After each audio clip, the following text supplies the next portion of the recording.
Hello and welcome to the Back Nine Report. Every week, Fred Altvater and I checking on the world of golf to bring you the latest news, insights, analysis, interviews, recaps, previews. Hey, we cover anything and everything golf. In other words, if it happened in golf, we have it for you. Fred, today we're going to be talking about the PGA Championship and that great win by Justin Thomas. Hi, how are you today?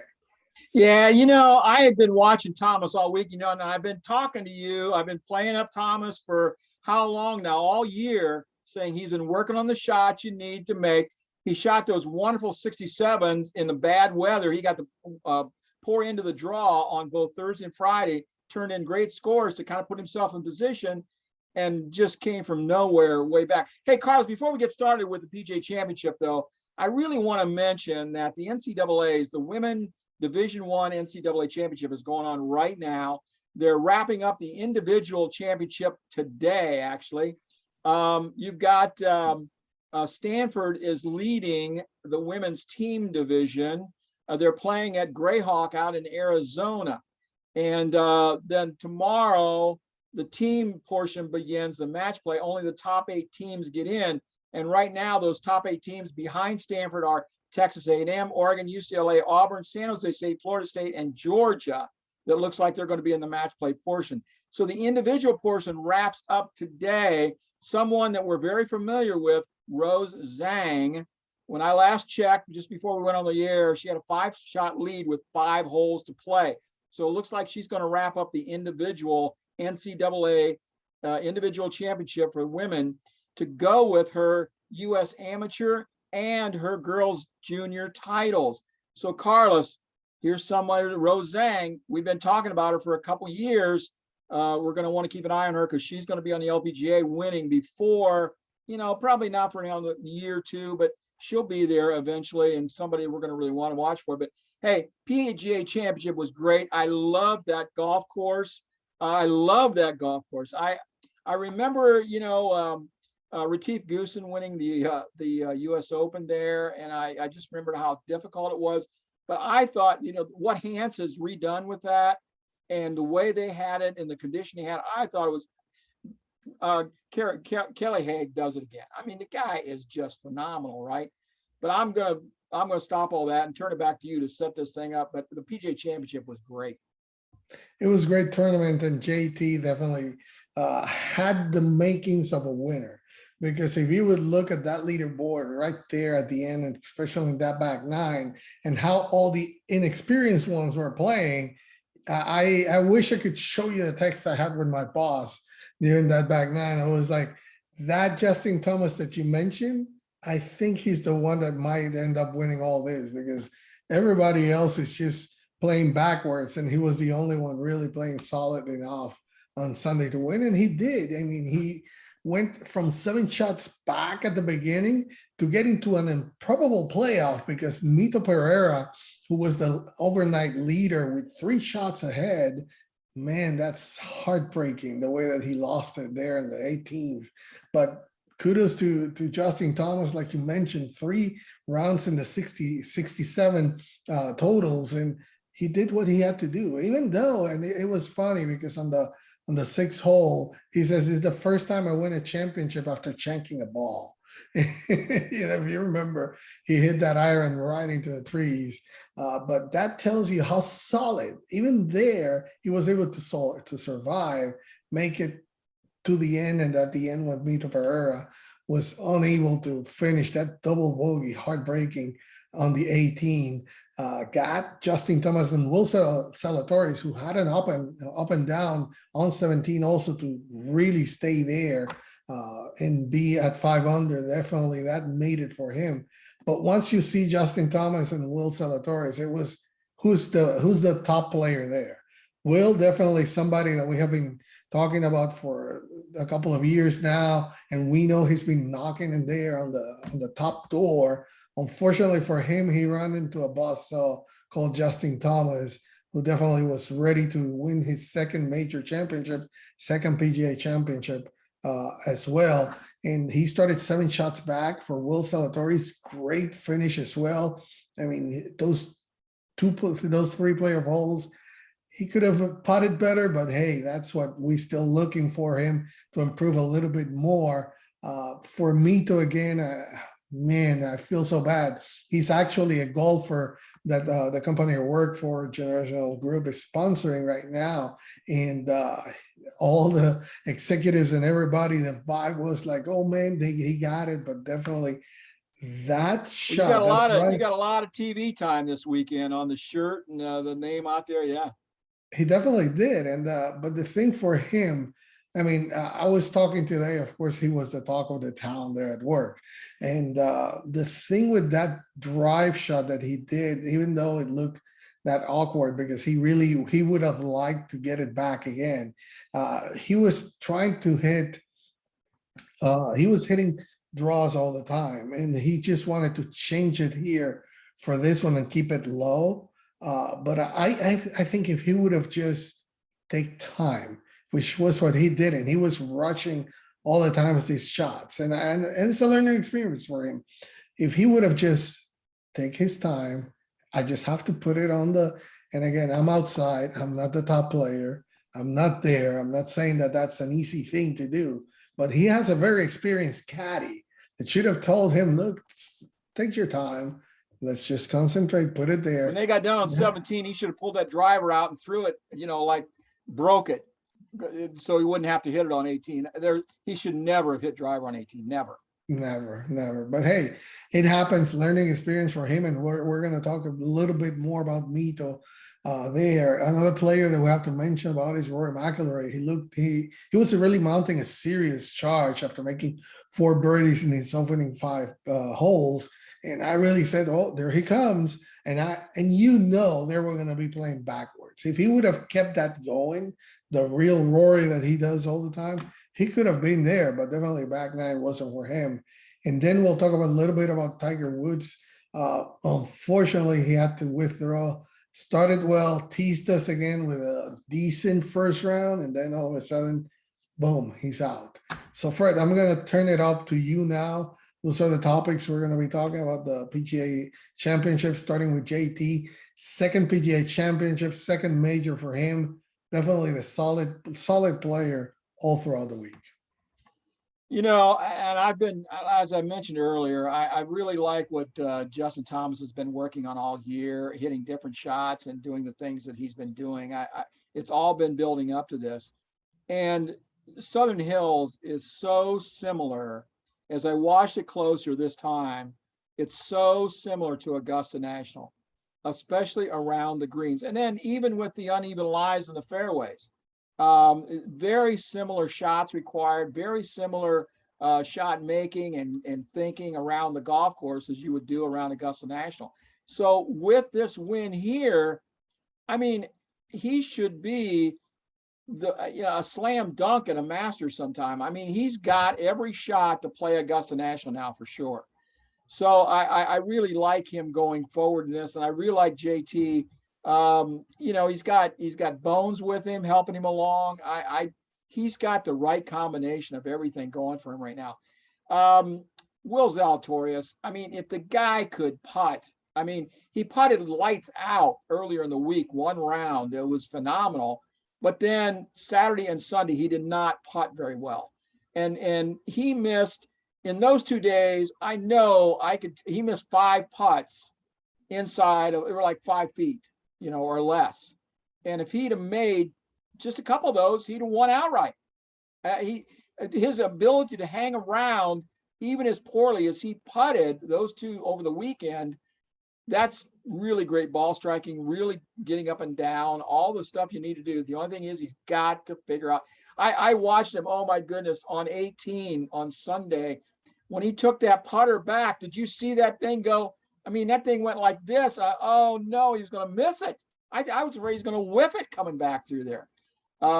It was very scary.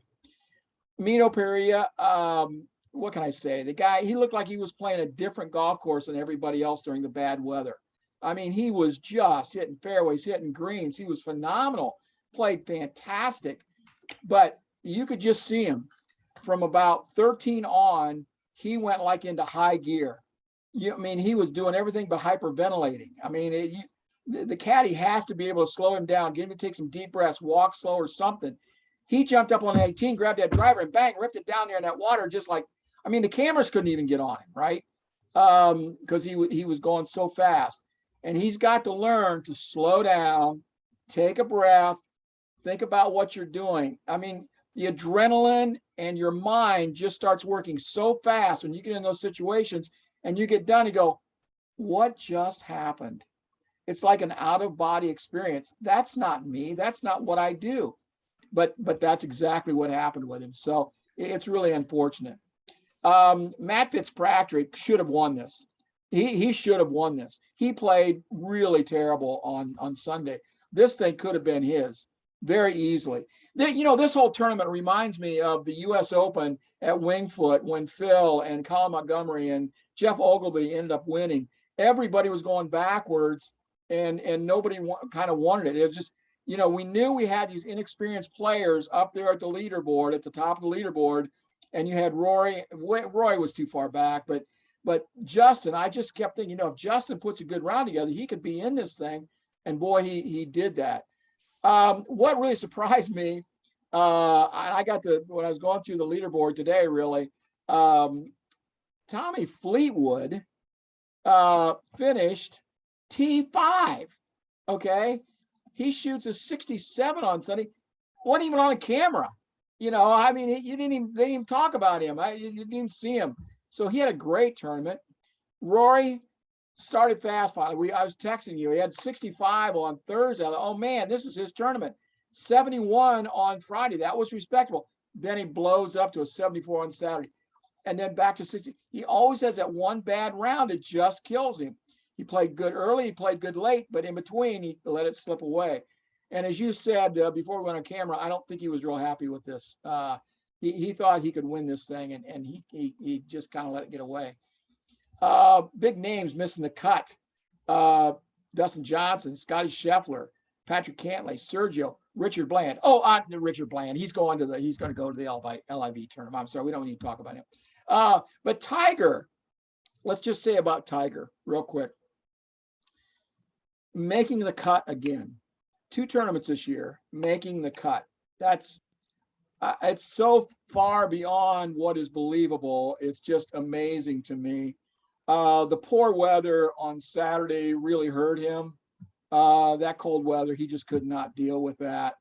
And you could just see the pain. He was in tremendous pain. He could hardly move around. And then, he packed it in for Sunday, which made sense. He was last in the field. There's no reason to go back out there and kill yourself on Sunday. So I just, I wanted to say one more time, Southern Hills is a great golf course. I would like to see this thing in the PGA Championship maybe every 5 or 6 years. And the USGA is really messing up not having it there. But I don't think Southern Hills would have them because USGA would come in and say, well, you got to do this, you got to do that. And they tell them to go to hell because their golf course is perfect just the way it is. They know how to sell it. If they need to, somebody just call Kerry Haig or Kelly Haig, he'll come down and set it up for him. So, I really was hoping for Justin Thomas, even though he was 7 shots back at the beginning. I didn't think he'd really get it done, but he did. Mito Pereira, I think the guy's going to win. I think he's going to be a really good player.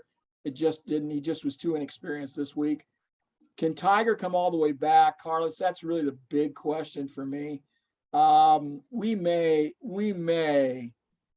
have seen the end of Tiger Woods. I just don't see how he's going to battle through this. I just don't see a good result from this. TV ratings, when Tiger was in there on Thursday and Friday, TV ratings were through the roof. 20-year high on Thursday, actually. So that's really good.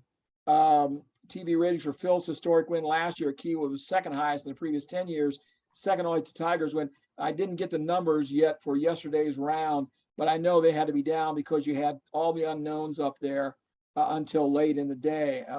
People probably weren't watching. So I don't know, Carlos. I really liked watching it. I watched a lot of it over the weekend, especially Saturday and Sunday. I taped it and then watched it in the evenings because I was busy during the day. But really good stuff. And Mito Pereira, feel bad for him, but you know, you learn. That's how you learn. Definitely, and just to close it up, I mean, with Tiger, I think this is not the year for us to expect anything from him.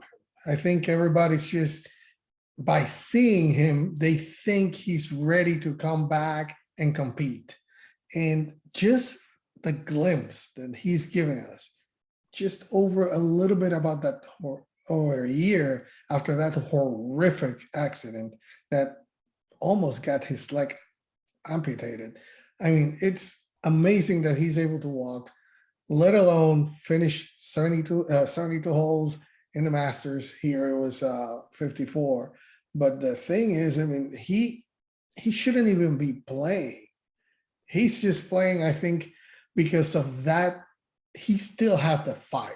He might have said to himself and to everybody else, yeah, I don't know if I'll ever play again, or it'll be limited. But then why are you actually playing this year? You should have just taken this year to get the strength back and try to, you know, maybe next season be ready to play, which is what I expect him. I expect him to play here and there. He might play the Open. Definitely that's a perfect course for him to play, St. Andrews. So he will play it for sure. He might play a big tournament here and there, but we shouldn't expect him to win yet. He doesn't have the strength. We have seen him, but one very good and encouraging thing from him that he said after that first round is like, yeah, it's hurting, but it's not as it was when I played the Masters.